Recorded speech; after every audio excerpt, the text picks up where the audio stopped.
আল্লাহ যদি সুযোগ দেয়, তার আগে যারা আমার নেতা কর্মীকে হাত দিচ্ছে, কোপায় কোপায় ছাত্রলীগে মারতেছে, প্রত্যেকের এক একটা শিক্ষা আমি দিয়ে ছাড়বো। আর আমি যেটা বলি আমি তা করি। আপা দেশের অবস্থা তো খুবই খারাপ আপা, আমাদের খুবই খারাপ, সবার উপরে শুরু করছে এখন খুন করা। আপা আর ওই যে আজকে গতকালকে রাতে তো আপনার পার্টি অফিস থেকে 6 জনকে গ্রেপ্তার করছে, মানে গোপালগঞ্জের পার্টি অফিস থেকে। আপা আপনি নিউজ জানেন কিনা আপা? আমরা তো বাড়িতে ঘুমাইতে পারতেছি না আপা, এটা প্রশাসন খুব মানে খারাপ করতেছে, যৌথ বাহিনী অভিযান করতেছে আপা, এই অবস্থা। হ্যালো, হ্যাঁ, ওখানে তো একজন শিবির আর একজন হলো ছাত্র দল, তাদেরকে বসাইছে এখন গোপালগঞ্জে। জি আপা, এইটা আসলে গোপালগঞ্জে এখন আপা আমার আসলে আপনার সাথে অনেকদিন ধরে কথা বলার ইচ্ছা ছিল, বাট আপনি ধরছেন, অনেক ধন্যবাদ আপা। আর আমাদের গোপালগঞ্জে একটা দিক নির্দেশনা দিবে এরকমের একজনকে একটু সেট করলে আমাদের জন্য ভালো হয়। আর দ্বিতীয়ত তাহলে সারা বাংলাদেশের নেতাকর্মীরা হয়তো বা নামতে পারতো। একজনের নাম বলবা, সাথে সাথে তাদের একটা মামলা দেবে এবং গ্রেপ্তার করে নেবে। আপনার যেদিন জন্মদিন ছিল ওই দিন আমরা আমাদের ছোট ভাইদের দিয়ে বঙ্গবন্ধু কলেজের ওদের দিয়ে আপনার অনুষ্ঠানটা ওরা করতেছিল, কেক কাটছিল, এর ভিতরে ওসি নিজে এসে ওদের কলার ধরলো। সম্মানিত দর্শক মণ্ডলী, সাবেক প্রধানমন্ত্রী শেখ হাসিনা ইতিমধ্যে ভারত ছেড়ে চলে গিয়েছেন। কোথায় চলে গিয়েছেন সেটি হলো মধ্যপ্রাচ্যের দুবাইয়ে তিনি অবস্থান করেছেন ইতিমধ্যে। আর সেখান থেকে নতুন করে যে চমক দেখালো, আবারও সেই সাবেক প্রধানমন্ত্রী শেখ হাসিনার একটি কল রেকর্ড ফাঁস হয়েছে বাংলাদেশে থাকা আওয়ামী লীগ একজন নেতার সাথে। সেখানে কি কথা হয়েছে শুনলে আপনি রীতিমতো অবাক হয়ে যাবেন। প্রিয় দর্শক, সেই প্রধানমন্ত্রীর গোপন কল রেকর্ডটি আপনাদেরকে ভিডিওতে দেখাবো। তার সাথে সাথে ইতিমধ্যে আরও কিছু আওয়ামী লীগের গুরুত্বপূর্ণ তথ্য আপনাদেরকে ভিডিওতে তুলে ধরব। তাই ভিডিওটি খুবই গুরুত্বপূর্ণ হতে চলেছে, এক সেকেন্ডেও না টেনে ধৈর্য সহকারে সম্পূর্ণ ভিডিওটি দেখবেন। আর যদি আমাদের এই চ্যানেলটিতে নতুন দর্শক হয়ে থাকেন, অবশ্যই চ্যানেলটিকে সাবস্ক্রাইব করে পাশে থাকা বেল বাটনটি অন করে দেবেন। প্রিয় দর্শক, কথা না বাড়িয়ে ভিডিওতে একটি লাইক দিয়ে দেখতে থাকুন সম্পূর্ণ ভিডিওটি। এইটা আসলে গোপালগঞ্জের এখন আপা আমার আসলে আপনার সাথে অনেকদিন ধরে কথা বলার ইচ্ছা ছিল, বাট আপনি ধরছেন, অনেক ধন্যবাদ আপা। আর আমাদের গোপালগঞ্জে একটা দিক নির্দেশনা দিবে এরকমের একজনকে একটু সেট করলে আমাদের জন্য ভালো হয়। আর দ্বিতীয়ত তাহলে সারা বাংলাদেশের নেতাকর্মীরা হয়তো বা নামতে পারতো। একজনের নাম বলবা, সাথে সাথে তাদের একটা মামলা দেবে এবং গ্রেপ্তার করে নেবে। ও তাহলে তো ওইটা আসলে তাহলে সেটাও তো আসলে তাহলে আমাদের কোন দিকে যে যাব আপা? আসলে নিজেদেরই করতে হবে, যে যেখানে যার অবস্থান থেকে কাজ করতে হবে। আপা আমার ইউনিয়ন হলো বুড়াশি ইউনিয়ন। এই যে আপনি যে নৌকায় করে চলতেন, মানে যে রাস্তা দিয়ে যেতেন। আমি চিনি। জি আপা, যার যার এলাকা নিয়ে সে কাজ করতে হবে, আর সবাইকে সাবধান করতে হবে। আর গোপালগঞ্জ যা বলছে, গোপালগঞ্জ যখন হাত দিচ্ছে, তো গোপালগঞ্জ যে হাত দেয় তার কিন্তু হাত পড়ে। জি আপা, জি আপা, জি জি, গোপালগঞ্জে হাত দিলে এটা ভালো হবে না। জি আপা। আপা আপনি ভালো আছেন তো আপা?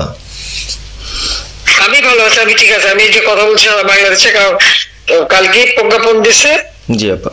এনএসআই, র্যাব, ডিজিএফ সবাইকে রিপোর্ট আইজিপি দেখে এনএস বলে দিছে, মানে আওয়ামী লীগের সাবেক এমপি, বর্তমান এমপি আর ভবিষ্যতে এমপি হতে পারে, জি আপা, তারা তাদের আত্মীয় স্বজন, আত্মীয় স্বজন, জি আপা, প্লাস যারা কাউন্সিলর, মেম্বার, তারপরে মেয়র, যে যেখানে আছে এবং তাদের আত্মীয় স্বজন সবাইকে অ্যারেস্ট করতে বলছে। তোমরা কত করবে সেটাই তো কথা। হ্যাঁ আপা, এখন আমি কালকে আমাদের ইউনিয়নের চেয়ারম্যান, আপনি চিনেন কি না জানি না, এম ননি আহমেদ ননি, উনার সঙ্গে একটা মিটিং করলাম, কথা হয়েছে অনেকক্ষণই। তো উনি দিক নির্দেশনা দিল এবং কালকেই যাওয়ার কথা ছিল আমাদের একটা মিছিল নিয়ে, বুড়াশি ইউনিয়নের যারা ছাত্রলীগ করে কর্মী যারা আছে এদের নিয়ে আমরা একটা মিছিল নিয়ে যাওয়ার কথা ছিল। কিন্তু তার ভিতরই মানে সন্ধ্যার পরে 7টায় প্রোগ্রামটা ছিল, তার ভিতরে নিউজ আসলো যে যৌথ বাহিনীর অভিযান চলবে। তো আমরা গেলাম না, ওনারা যারা গেছিল যাওয়ার পরে আপনার অ্যারেস্ট করলো। আর ওই যে পিছন দিয়ে যে গেটটা আছে না আপা, ওই গেট দিয়ে হয়তো বা 4-5 জন ধরেন যে চলে গেছিল বাইরে, এই অবস্থা। আর আমাদের যারা আসলে আমরা দলকে ভালোবাসি, আপনাকে ভালোবাসি, সংগঠনটাকে সুন্দরভাবে সচ্ছল রাখার চেষ্টা করতেছি, এদের খুব ডিস্টার্ব করতেছে খুবই। আপনার যেদিন জন্মদিন ছিল ওই দিন আমরা আমাদের ছোট ভাইদের দিয়ে বঙ্গবন্ধু কলেজের ওদের দিয়ে আপনার অনুষ্ঠানটা ওরা করতেছিল, কেক কাটছিল, এর ভিতরে ওসি নিজে এসে ওদের কলার ধরলো।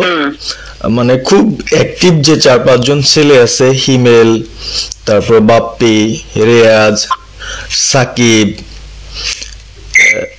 তারপরে সাব্বির, এরা বঙ্গবন্ধু কলেজে আসলে আমি ব্যক্তিগতভাবে যতটুকু না করতে পারতেছি ওরা ততটুকু করতেছে। এবং আমরা একটা মশাল মিছিলও করলাম সেদিনও। আপনার আর্মি আমাদের পরবর্তীতে ওদের বাসায় যে ঝামেলা করলো, আমি একদম সামনে ছিলাম, আমি আপনার ওই ছবিটা পাঠাইছি, আপনি দেখছেন হয়তোবা। আর প্রত্যেকটা মিছিল মিটিং ইনশাল্লাহ আপা থাকি, কিন্তু এলাকার এমন একটা পরিস্থিতি সৃষ্টি হচ্ছে, সেটা হলো আপনার ৭৫ পরবর্তীতে যেভাবে মানুষজন ভয় পাচ্ছিল সেই জিনিসটা আপা সবাই করতে চাচ্ছে, মানে জোর করে আসো আমাদের দলে যোগ দাও।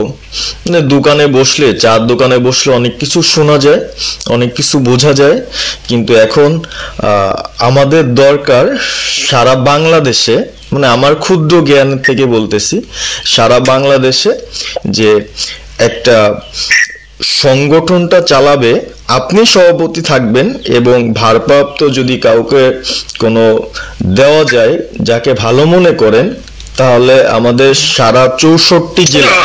জি আপা, একটু পাকা কথা এখন বলার সময় না, সরি আপা। এখন যার নাম দেব তাকে সবার আগে অ্যারেস্ট করবে, আর তার নামে সবার আগে মামলা দেবে। জি আপা। আপা আমাদের মাঝে মাঝে ওই যে প্রেস, মানে কালকে যে প্রেসটা দিছে এটা আমি সুন্দর পড়ছি, অনেক ভালো লাগছে এবং আমি আমার ফেসবুকে ছাড়ছি। ওটা আমি নিজে দেখে দিছি, আমি কারেকশন করে দিছি এবং আমাদের ফেসবুক ওটা দেওয়া হচ্ছে, ওইভাবেই যাবে। আর আমাদের কয়েকজন নেতা ঠিক করে দিছি, তারা বিভিন্ন ইস্যুতে একটা করে স্টেটমেন্ট দেবে। জি আপা, আমার অনেক, তুমি নাম দিতে বলো, হ্যাঁ শেখ সালিমের নাম দিয়ে দাও, সে চালাক না। উনি কিভাবে, উনি তো মানে আমাদের কে চালাবে, আপনি যারে বলবেন। প্রিয় দর্শক, আশা করি সম্পূর্ণ ভিডিওটি দেখলেন। ভিডিও দেখে অবশ্যই বুঝতে পেরেছেন সাবেক প্রধানমন্ত্রী শেখ হাসিনা যদিও তিনি দেশ ত্যাগ করতে বাধ্য হয়েছেন, কিন্তু সেখান থেকে বাংলাদেশে চট করে ঢুকে পড়বে। এমনকি যারা বর্তমান আওয়ামী লীগের নেতা কর্মীদেরকে শাস্তি দিচ্ছে, গ্রেপ্তার করছে, বিভিন্নভাবে হয়রানি করছে, তাদেরকে দেখে নিব, সে যা বলে তাই করে, এমন কথা কিন্তু তিনি বলেছেন। এখনও পর্যন্ত অটল অবিচল রয়েছেন, যদিও সে বাংলাদেশে আসতে পারছে না। শুধু বাংলাদেশ নয়, বিশ্বের কোনো রাষ্ট্রে তাকে জায়গা দিচ্ছে না।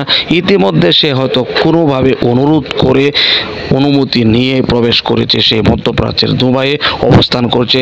সেখানে কতদিন থাকতে পারবে এটা কিন্তু নিশ্চয়তা এখনও পর্যন্ত জানা যাচ্ছে না। প্রিয় দর্শক, তবে সাবেক প্রধানমন্ত্রীর পরিস্থিতি এমন হয়েছে যেখানে এত রোহিঙ্গাকে আশ্রয় দিয়েছেন, আর ইতিমধ্যে সে নিজেই কিন্তু রোহিঙ্গা হয়ে গিয়েছেন তার কিছু আচরণের কারণে, তার কিছু কুকর্মের কারণে। প্রিয় দর্শক, এটা আপনারা সকলেই জানেন, যে কারণে তাকে বাংলাদেশ ছাড়তে সে বাধ্য হয়েছে।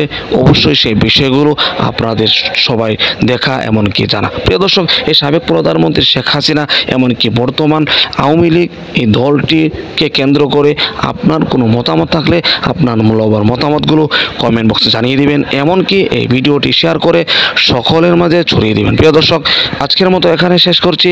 ভালো থাকুন, সুস্থ থাকুন, আবারও দেখা হচ্ছে পরবর্তী ভিডিওতে।